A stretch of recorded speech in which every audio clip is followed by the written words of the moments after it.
water hose bypass is broken off, and I've been grinding out that hole a little bit, getting it ready for this big giant tap. This is what's supposed to go in there. Has that little quick connect thing that pops off and breaks off right here at the threads after it gets corroded. So, there's a screw in there. So, anyway, I've been grinding it out, getting it prepared to run this tap in there. We'll see how it goes. Alright, so I've cleaned it out enough to get my tap started in there. It looks like it's going in there real slow, so we'll see how it goes. It's just something you got to be careful with.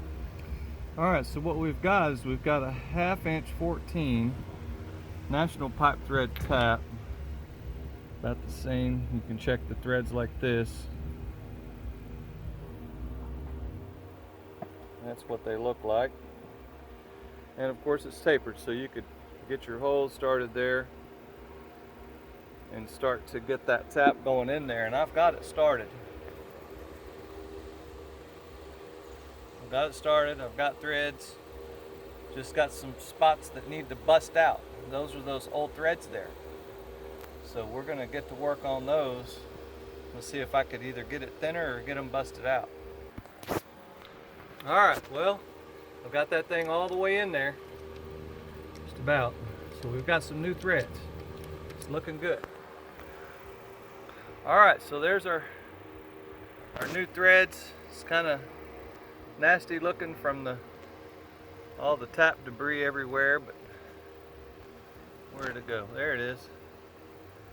Got some new threads on the sides. Hard to tell.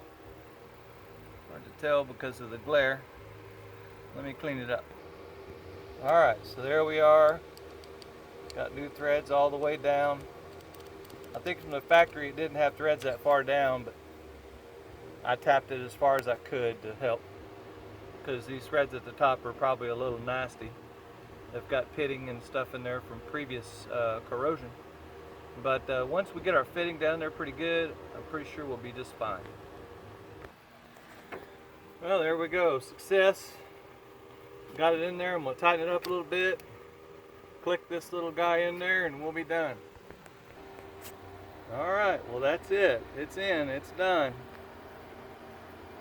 I'll take it easy.